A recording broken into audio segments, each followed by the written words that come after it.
Om Sthapakaya cha dharmasya sarvadharmasvarupine avatara varisthaya Ramakrishnaya te namaha. Om Ya Devi Sarvabhuteshu Matrurupena Samsthita Namastasyai Namastasyai Namastasyai Namo Namaha. Ya Devi Sarvabhuteshu Shraddharupena Samsthita Namastasyai Namastasyai Namastasyai Namo Namaha.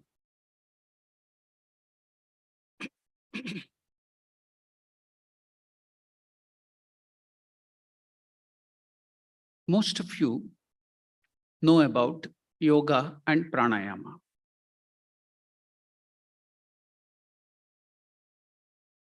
Mrs. Fernandez, now, she was every 40 seconds going out of the house and coming inside the house. The neighbor was surprised to see, why is this old lady walking outside and coming out inside the house? Then when she asked her, you know that in that house, the daughter-in-law is very strong and controlling everything. So the daughter-in-law was learning yoga and pranayama from the TV, looking at Baba Ramdev's instructions. You know, in Hindi, Saas means mother-in-law, Saas or Bahu, they will tell. Mother-in-law, as well as Saas means breathing. When Baba Ramdev tells there in the TV, that is pranayama, Saas andar lo means take your breath inside. The daughter-in-law is telling the mother-in-law to go inside the house. Saas bahar nikhalo means put out your breath outside, and she is putting out the mother-in-law outside. So, instructions given our scriptures may be something, we may take it literally and misunderstand it. So let us go to study the Durga Saptashati or the practice of Navarathri. We will go deeper ahead from the mechanical ritualistic thing to the inner deeper meaning. So in the Navaratri, during the Navaratri, the first day, I took up the term Navaratri and explained to you in a different way. Today, let me interpret the same Navaratri in another way. Nava, 9, Ratri, night. So why this term Ratri? I gave that explanation in the first day of the Navaratri. Now, let me take you through another meaning of this Ratri. Ratri is the time when one turns inward. Ratri means night. The whole day we work hard. We have so much of work to do. We are tired, we are fatigued. So night, all are going quickly to the house and then we take rest. So Ratri is the time when one turns inward and becomes rejuvenated. What is the meaning of this term Ra? It is two words, Ra and Tri. Ra is that which gives solace, samadhana. Tri, as it is told in Sanskrit, means three. Why 3? Why not 4? Why not 5? 3, because we have 3 types of afflictions and problems and sufferings. That's why the term tapatraya. Tapa means sufferings or afflictions. Traya, we have 3. You know, when you tell the Shanti mantra, how many times do you repeat Shanti, Shanti, Shantihi? 3 times. Why? Because we have 3 types of sufferings or afflictions to remove that, always after the chanting of the mantra, we tell Shanti, Shanti, Shanti 3 times. Now, what are these 3 types of sufferings and afflictions? What level they are? You know, sufferings and problems on the physical plane, physical level, body, and environment. Any pain or any problem, that is at the first level. What is the second one? The first one at the physical plane, it's called Adi Bhautika in Sanskrit. Then what is the second one? Mental level, at the level of the mind, thought. And thirdly, at the causal level, means we have done so many karmas, not only in this life, in the past life, and also we have developed so many varieties of habits, and we are totally a bundle of character. Everyone of us are, how can we differentiate everyone? We are a bundle of character. So we are continuing all these things from so many lives. So at the causal level means the past impressions, karmic level, your deep desires within, vasanas. So that is the third level with which we get lot of afflictions.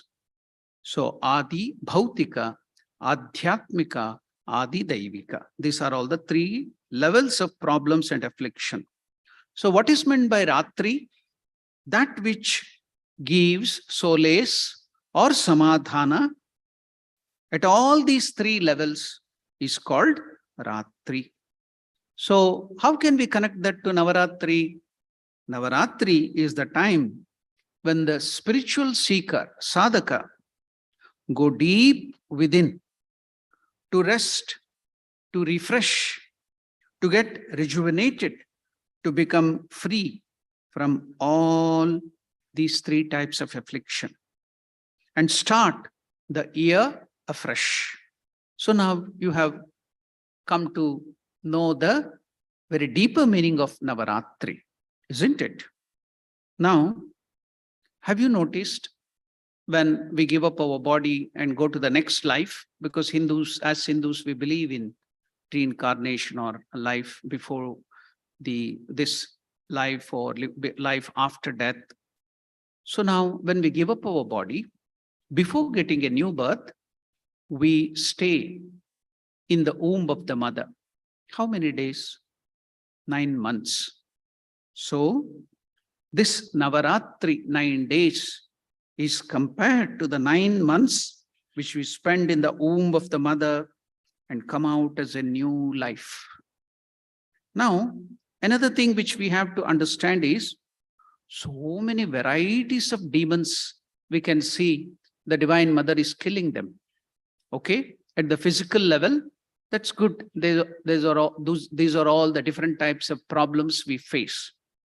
But what can we understand how it is connected to our life?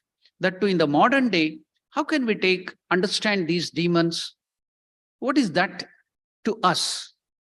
Yes, we shall look at these demons in this pattern and study them. What are these demons? Rakshasas or Asuras.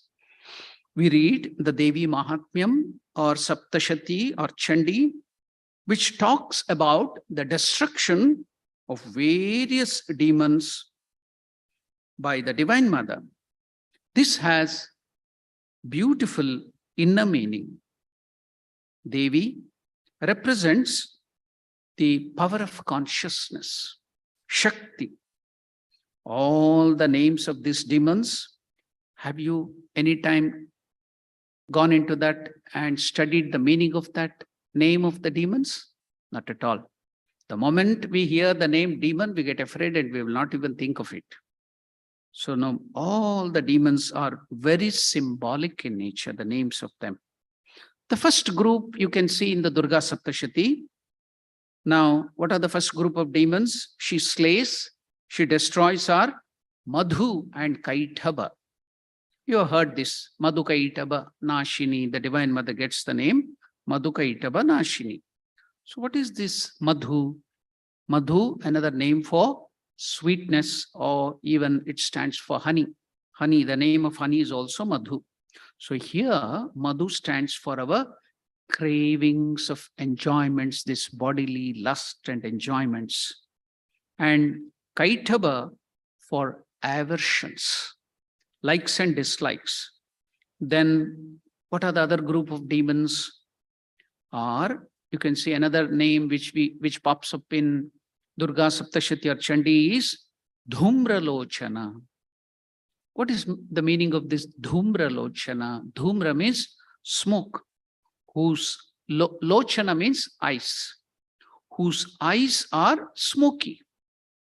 What is meant by that? When our visions are blurred. So that is Dhumra Lochana, the demon, the negative quality which we have. So whose eyes are smoky, whose vision is not clear. So then there is another group of asuras or demons, Rakta Bija Asura. What is meant by Rakta? Rakta means blood or red in color, blood. Bija means seed, Asura means demon.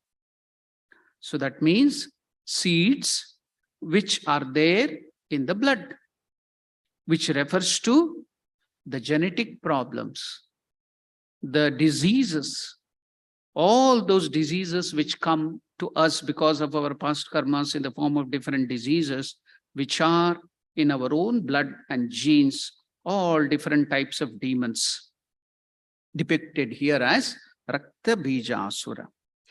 You see, if Rakta Bija Asura had a boon, if even one drop of blood of that Rakta Bija Asura falls to the ground, there will be hundreds of Rakta Bija Asura again coming up. So now let us go to the next negative quality which are within us. We can name them. So what is the next group of demons? You can see in the Durga Saptashati. Then we have Shumbha and Nishumbha. Shumbha, Nishumbha. Meaning, what is Shumbha? Doubting in nature. See, watch yourself. Whatever anybody tells, whether our parents, only when we are very small children, we have intense faith in the words of our father and mother and teacher. As we grow up, as our ego develops, doubting, we become doubting Thomas everywhere, doubting everybody. We don't have faith at all.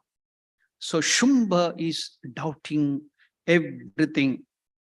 So you don't give credence to anybody's good words and advices. You become so negative. Whatever people say, you disagree and you doubt. That is Shumbha, meaning doubting oneself and doubting others. Have you noticed what Swami Vivekananda has told? Faith, faith, faith, faith in oneself, faith in God. This is the secret of success. You may have faith or belief in all the 330 millions of gods of Hinduism. You may also believe in the gods which are imported from the West and also many other new gods. But unless you have faith in yourself, Atma Shraddha, there is no redemption. That's what Swami Vivekananda tells. Then you may doubt. See, again, doubt has come. I was talking about the doubt, then you may doubt. Suppose I believe in all the 330 millions and gods and goddesses of Hinduism, then why don't I have success if I don't believe in myself? Okay, I'll take you through one simple, short story. Now, there was one father-in-law. He was in search of a boy for his daughter. So he went to a boy to see what is his nature so that he can marry off his daughter to this boy. So he asked, how many good qualities do you have? Oh, I have many, many good qualities. What are they? Went on telling, I can do that, I can do this, I have so many languages, I have so many degrees, master degrees, I can drive any vehicle, I can also drive aeroplane, I can also drive train, everything is started. In India, driving train means, I will tell you afterwards. Okay. So then so many, he enumerated all the good qualities. He told, how many bad qualities do you have? He told, only one. What is that? I always tell lies. So whatever he has enumerated now is all just like driving the train means lying. So now, suppose if you don't have faith in yourself, do you think that all the faith you have, the belief you have in all the 330 million gods is true? It's false. Why? You are the one to believe that. Have faith in God and all the goddesses. When you don't have faith in yourself, your capability, Atma Shraddha, how can you believe in other gods and goddesses? This negative quality of ours is Shumbha and Nishumbha, meaning doubting oneself and doubting others. Okay, we have seen now connected these demons into our own negative qualities. Let us go to the next. What are they? Now, Mahishasura. What is the day today? Navami. Yesterday was Ashtami, the 8th day. In between, there is the junction between the Ashtami and the Navami. That's called Sandhi or Sandhya, Sandhi between the Ashtami and Navami. So in Belur Math and other places, they do special worship. They will give sacrifice. So much of worship and other things will be done. That's a very auspicious time, Sandhi. Why? Because that was the time when the Divine Mother killed the greatest of the Asura, Mahishasura. That's why that is called very important. And Sandhi Puja, they do a lot of sadhana, tapas, and whatever done at that time, Sandhi, it was 4-5, that is on the Ashtami day, evening, 4 o'clock to 4:45 was that Sandhi Puja. Now, Mahishasura was killed. Who is this Mahishasura? Mahisha means buffalo or bison. Asura means demon. So what does the buffalo represent? Have you seen? What does the buffalo or the bison represents? So the buffalo or Mahisha, it represents laziness, dullness, depression, inertia. Now you can give, the doctors can give medicines to any diseases. Can the doctor give medicine to laziness?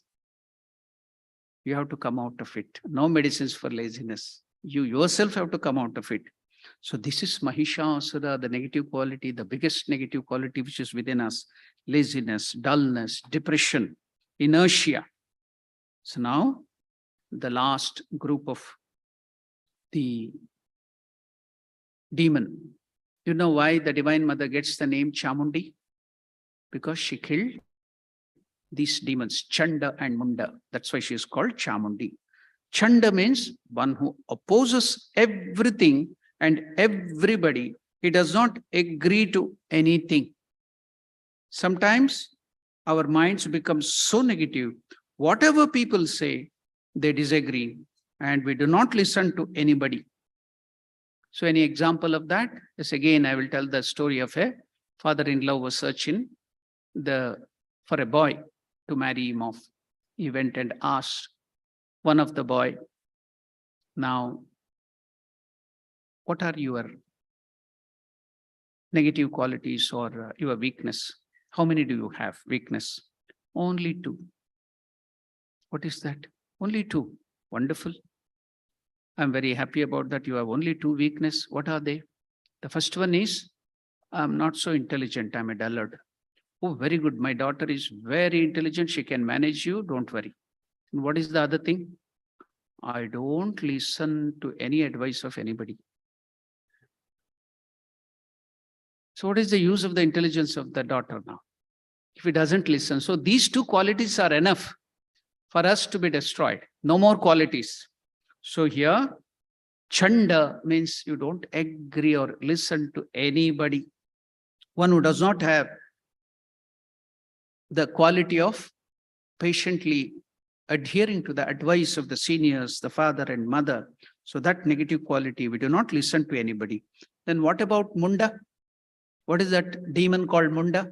Have you heard in Hindi what is the meaning of Munda? Head. Sanskrit also Munda. One who does not have a head. Sometimes you don't listen to people like you don't have a head or ears. You know that the jellyfish has survived for 50 million years without a brain. So even without head, we can survive, isn't it? 50 million years, the jellyfish has survived without brains, it seems. We have head, but we do not know what is there inside. So now, what is the meaning of Munda? Whatever anybody tells, it falls on deaf ear. So through Navarathri, we invoke this divine power, divine mother. We honor her, worship her, the Devi, the Shakti, the divine consciousness, the energy mother, so that we can overcome, we can get rid of, destroy all this negativity within us. So we have learned a different aspect of Navaratri today. Now we will go on to know what is the meaning of Devi. We all tell Devi, okay? What is the meaning of Devi? What is the meaning of Devi Mahatmyam? Is there anything? So now the meaning of Devi, let us understand, it comes from the root word Div. What is meant by Div? The term Devi, usually translated as goddess, is from the root word meaning Div, to illumine, to motivate. A living, moving and conscious dynamic power, the one who illumines our intellect with secular and spiritual knowledge, the one who illumines our heart with divinity, that makes love divine flow in torrents towards the divine, towards all beings, and the one who illumines the path by which the humans evolve to fully manifest the inner divinity, and the one who motivates the soul to tread the path of righteousness and pure spirituality, that destroys all the deep-rooted desires, the vasanas, and bestow the liberation which ensures everlasting peace, bliss, absolute, and eternal freedom from the entire nature. That is the meaning of Devi. Then what is meant by Mahatmyam? Means glory, greatness, supremacy. Devi Mahatmyam means glory of the Divine Mother Devi, hearing, chanting, or contemplating, meditating, on whom a sadhaka, a spiritual aspirant, transcends the entire nature and enters the life eternal in the ocean of bliss, peace, love, absolute, Satchit Ananda.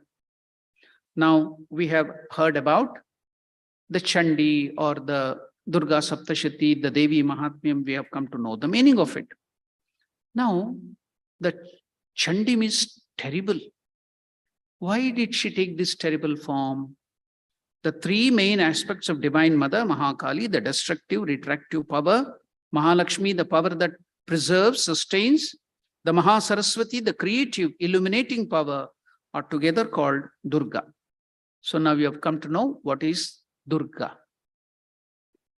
Since the text comprises of 700 mantras, chants, that glorify these three aspects of the Divine Mother, it's called Durga Sapta Shati. Sapta means 7, Shata means 100. See, we have come to know so many meanings today, or merely Sapta Shati.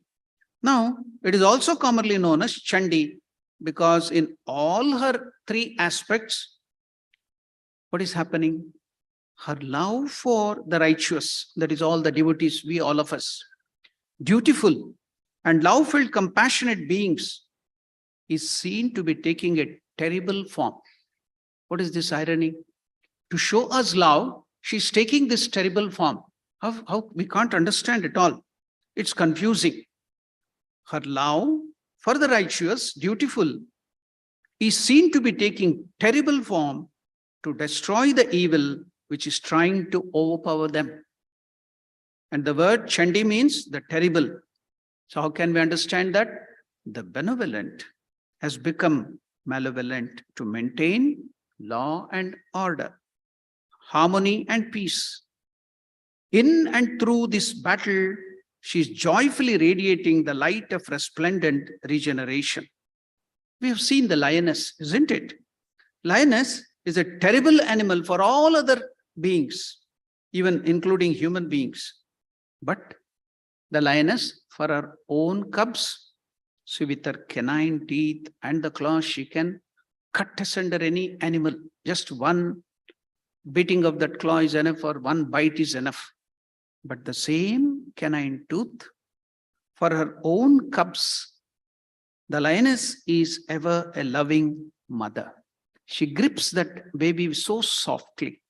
Likewise, the Divine Mother, though she is showing her terrible form, is only to destroy the evil which is troubling all of us. So now you have come to understand what is this terrible form of the Divine Mother. Now, there is the Argala Stotra, there is the Kilaka Stotra. So many things. I just wanted to tell all that meaning and wonderful meaning of that. But I have very little time now. So I'll just take you through another aspect, that is, on the Ashtami day, we did the Chandi Havan. There we chanted one mantra. What was that mantra? Om,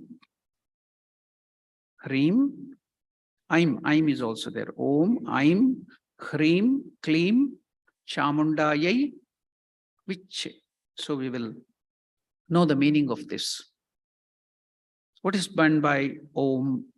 The eternal, unchanging, infinite, imperishable being, the Parabrahman, is represented by the sound Om, from which this universe of inconceivable dimension, Hrim, has appeared. The one who, like the sun, holding the revolving planets by gravitational pull or force, the attraction towards herself, holds and draws all the living beings towards oneself, to her. That is Klim. That's the meaning of Klim, the power of attraction of the Divine Mother towards herself, who, for her sportive play of maintaining law and order, and for the welfare of all the beings, has assumed the terrible form Chamundayai, unconditionally. So now you will come to know what is the meaning of Viche.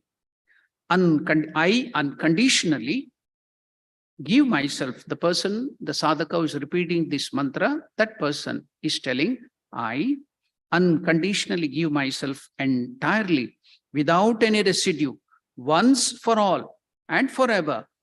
That is called Viche. I surrender at the feet of the Mother. So now we have learned that meaning of that wonderful mantra also.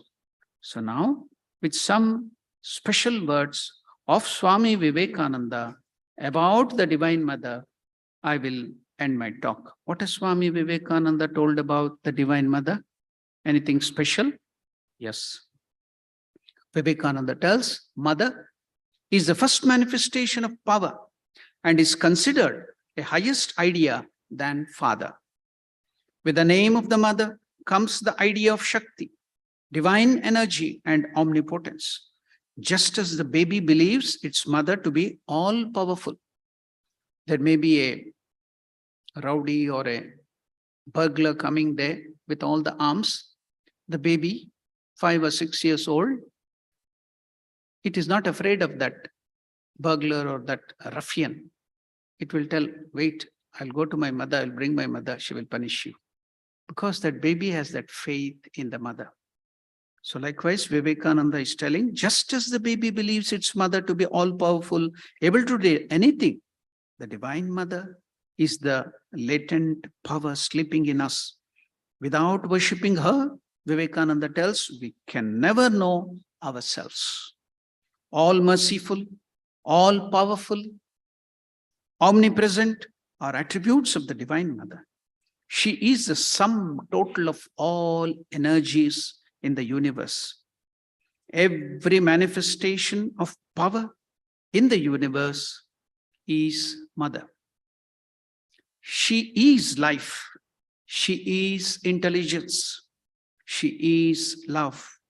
She is the universe, yet separate from it. She is a person and can be seen and known, as Sri Ramakrishna saw and knew her. Establishing the idea of Mother, we can do anything. She quickly answers prayer. She can show herself to us in any form, at any moment. Divine Mother can have form, Rupa, and name, Nama, or name without form. And as we worship her, In these various aspects, we can rise to the pure being, having neither form nor name. So now, Vivekananda is going to make a very bold statement. He tells the sum total of all the cells in an organism is one person. So each soul is like one cell. And the sum of all the living beings is God. And beyond that is absolute. The sea calm is the absolute. The same sea in waves is Divine Mother. She is time. She is space. She is causation. God is Mother and has two natures, the conditioned and the unconditioned. As the former, she is God, nature, and soul. As the latter, she is unknown and unknowable.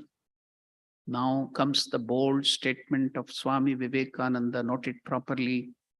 Out of the unconditional came the Trinity, God, nature, and soul, the triangle of existence.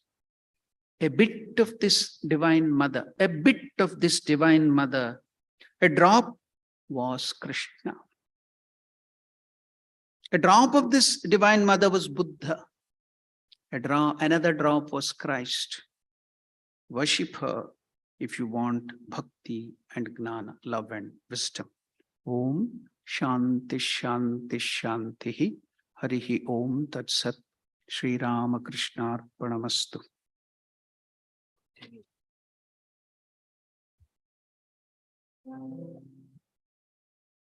Om, page 34, page 104.